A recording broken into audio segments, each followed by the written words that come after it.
Live from the chicken wing capital of the world, Buffalo, New York. You're listening to the Childcare Bridge Podcast, your source for the best tips, tools, and tactics on how to market and grow your childcare center, ensuring total domination. Total domination. This is the Childcare Bridge, and this is your host, Michael Tasner.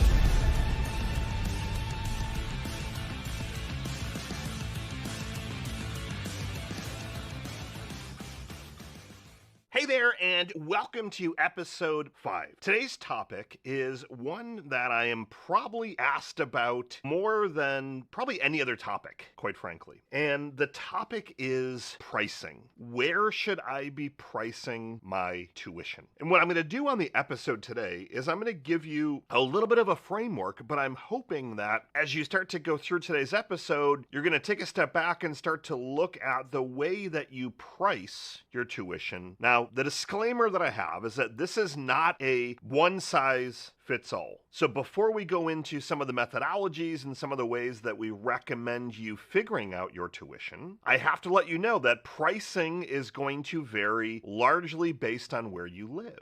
So pricing, if you're in New York City or Los Angeles or Chicago, for example, could be drastically different from a small town near the Mexico-Texas border to a small town in Pennsylvania or Ohio. Like, pricing can definitely vary. Now, when I say it's definitely going to vary, there are going to be a lot of different factors to this. But please take what I'm saying with a grain of salt. If you're like, oh my gosh, Michael, you're saying $500 a week should be the bare minimum, and we're currently at $500 a month with where we're located, don't assume that you have to then triple your tuition because I'm giving you some of these different numbers. They're going to vary based on where you are located. Now, with that being said, I can tell you that I have never looked at a child care center's business and agreed with what they were currently charging. So what do you mean by that? Every single child care center that I have looked at their financials for are at times drastically undercharging. So when you're going through the content today, I want you to keep in mind that you're going to want to look at raising your tuition. I literally have never seen a center where I'm like, your pricing is completely spot on. So you might say, okay, Michael, well, how do we nail the pricing? Now, traditionally, what I see happening in the industry is you'll look at where numbers are currently, and then you'll look at maybe raising rates 5% a year every other year. And then you'll often call around some of the other child care centers in the area to get rates. If they're smart, they're not going to give you rates over the phone, but most people will give rates over the phone. So you're going to write down, okay, great, our tuition is $100 a month, and I'm going to refer to things as monthly. So I know you're charging weekly, but for simplicity, because we're going to talk through a lot of numbers on today's episode, I'm going to give you monthly numbers, not a number. And in many cases, I might round a little bit just to make the math a little bit easier for you and for myself. Let's say you're currently charging $100 a month or $200 a week. You are thinking of raising your tuition, you call around, and all the centers are between $800 and $900 a month. You say, okay, great, so we're going to go up 5%. So we're going to go to $840 a month. And that's the new tuition. And then maybe you'll look at it in a year, maybe 2 years. You might take a step back because a few parents might complain about a rate increase in today's economy. You might use that and say, well, geez, we've been not raise rates for a couple of years. And that's kind of typically how I've seen things done is you analyze where your rates are today, you call and look at the competition, and then you make some decisions. And typically, you're not raising the rates. The highest that I have seen as of late is a 10% tuition hike over the course of a couple of months, for example. And that's to existing families and or new families. What I want you to look at is to pause on that methodology, because that's really not a methodology. That's what are we currently doing? What is everyone else doing? Let's raise it a little bit. That's not a methodology. What I need you to do is to really take a hard look at your books, your financials. And I want you to look for a couple of things. Number one, what are you taking? Are you taking a salary? If you're an employee of your business, by law, you need to be taking a salary. salary. Now, I should have given a disclaimer at the beginning, not financial advice. I know everyone has to give those disclaimers. I'm not a CPA, but if you're an LLC or an S Corp and you're an employee of the business, you need to be taking a reasonable salary. So that to me is step one. If you're taking zero, that's going to be an issue. Number two, I want you to look at what was your bottom line last year and what is your bottom line looking like so far this year. Now, to me, bottom line is after paying all the different expenses, what kind of profit does the business currently have? So simple numbers, simple math. Let's say last year, your center did $1 million in top line revenue. You took a $50,000 salary for yourself. And at the end of the year, the profit was $150,000. Those are some pretty good numbers. You took a modest salary out of the business, and then there were $150,000 of money that either you took as distributions for yourself or you kept it in the business as some additional working capital. You've got to know your baseline before you start to look at making changes on your tuition. Now, let's look at the opposite scenario. Let's say you did $1 million and your bottom line was negative $150,000 and you didn't take any kind of salary. I would argue that your business was actually negative $200,000 because you'd have to be, unless you're not working in your center at all, you would have had to have been paying somebody else to do the job that you were doing day in and day out. So in reality, you ended up losing $200,000. Now, depending on which of those two sides, or maybe you're a break even, maybe you're a small loss, a small profit, there's going to be a lot of different variables. And I need you to really look at those numbers, but I need you to then back out anything that was kind of a one-time thing. So if your numbers are inflated because you got a bunch of grant money and that's not happening anymore, I don't want that factored into your profit if it was a one-time thing. If you didn't have that grant money and you were to back that out, did you still make $150,000 in profit? If there was any extra money from the government that was one-time things, all this ERC money, for example, and the PPP money, I want to make sure that that stuff is put into a separate category. So when you're analyzing your books, you're really looking at what was the revenue, what were the normalized expenses that you had, did you take a salary for yourself, and how much was left at the end of the year by way of profit? How much money did you make or how much money did you lose? And depending on which of those sides you fall on, that is going to have to then start to help to drive the where should you actually price your tuition. If you took a steep loss and you didn't take a salary, we've got to turn some things around very, very quickly. And now I don't want to make any assumptions. And this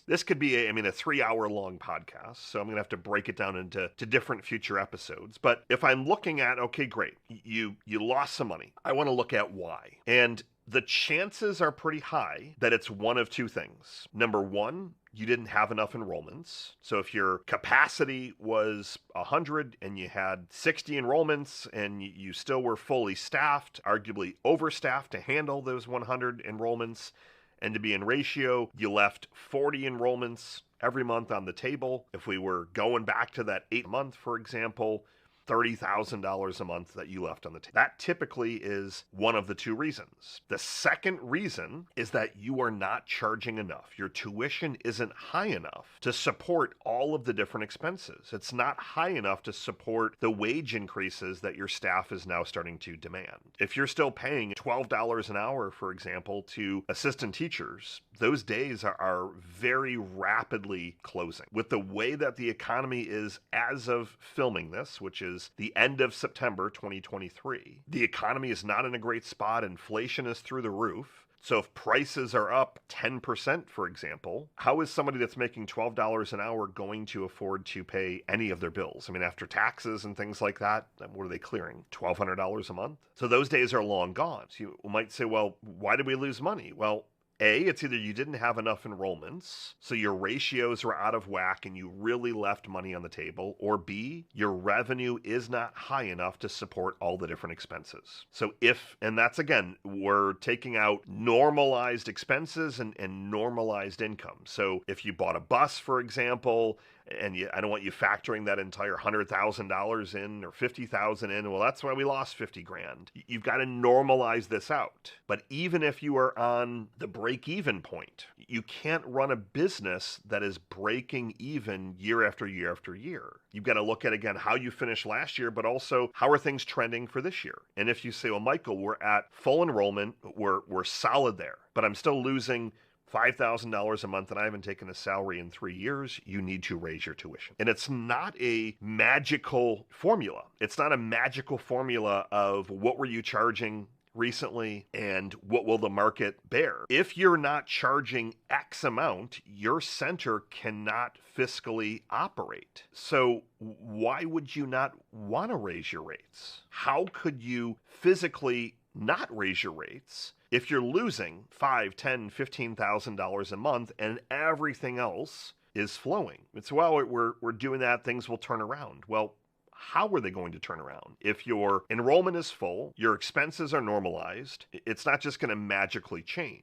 Now, are there strategies to generate additional revenue outside of raising your tuition? Before and after school care, summer camp, for example, other partnerships with things like soccer shots and in different programs where you can gain some additional revenue, definitely. But the number one lever that you can pull, now we're staying on the side right now of you're either at a break even or you're losing money or you lost a lot of money. If that is the case, again, you really need to take a hard look. And my suggestion, based on what we've seen work previously with other centers that have done this exact exercise, was that you hike the rates gradually over the course of a year to 2 years. So if your tuition is currently $800 a month, you're then going to start to run some math equations and say, great, if we take all the enrollments that we have, if you have 100 enrollments and you raise the tuition 5 and nothing else changes, if you do the math on that, so 5% of 800, so you've now added times 100, $4,000 a month of revenue.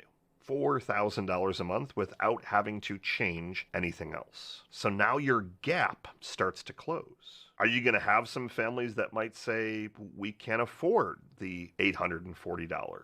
Yes. That's why the marketing side of all this is so important, to always have a wait list, always be marketing. You need to, ideally, in that budget that you prepared and the money that you went through, I'm hoping that you were investing some of that money into marketing. If your marketing budget was $0 last year and $0 this year, that's a completely different conversation. That's why companies like I exist, to help turn that around, to make sure that you always have a wait and that you can continue to raise your tuition because the demand is there. So a lot of times there's this fear of, if I raise my rates up, well, people are going to start leaving. Your product and your service is in demand. You run a great center, you run a great business, you should have a wait list of families. And you do this in a nice way. You're not going to say, well, we've got another family that's going to take your spot tomorrow. See, I understand we have had to raise rates. We've kept rates at a level that's a bit too low to sustain the center. So I understand if you have to go elsewhere, please provide us your 30-day notice or whatever's in the contract that you had them sign, and you would be respectful about it, but then you ideally have that wait list where you can start swapping in spots that are actually paying a tuition that is, what's the word that I'm looking for? Representative of the value that you're providing. If you know that you're going to lose money this year, if you lost money last year, if, again, you're not taking, and I keep stressing that if you're not taking a salary, you have to make a change. You have to make a change. It's not sustainable. You might say, well, Michael, we're only working with lower income families. Well, then you need to look at, can you start bringing in additional families that are paying rates that are representative of what they should be paying? After you've raised them the first year 5%, typically the second year you're going to do an additional 5%.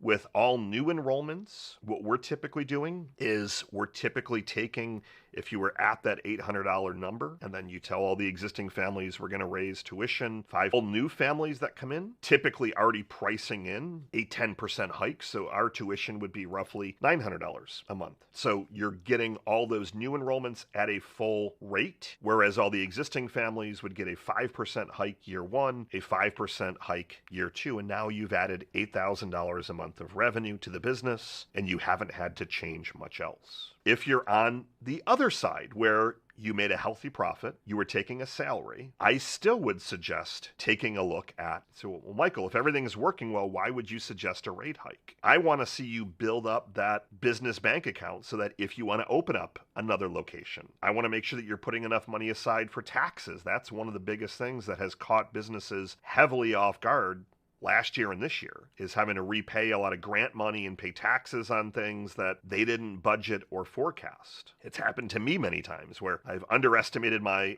tax bill. So, well, geez, you owe $30,000, for example, and I was thinking we were going to owe $10,000. It's a little bit of a gap, for sure. So even if your numbers are where they need, that to me, and you're at close to or full enrollment, there's still pent-up demand there. If you've got a huge wait list, like we're talking 20, 30, 40, 50 kids on a wait list if your capacity is 100. Again, using simple numbers today, $1 million revenue, 100 enrollments, $800 a month tuition, that you can still look at that and say, well, geez, if there's pent-up demand, we're probably not charging enough either. Now, I'm not saying you just go and you raise rates for the sake of raising rates, but if you remember my earlier statement at the beginning of this episode, I have never seen a center, maybe I've seen one or two, so I shouldn't say never, that their rates were something that was highly sustainable for them to build a long-lasting business. Because the whole game of business is that not only are you making an impact, but the money side has to be there. One of the earlier episodes, I talked about what makes up a no-joke childcare center, and it's the four M's. Money. How much money is this business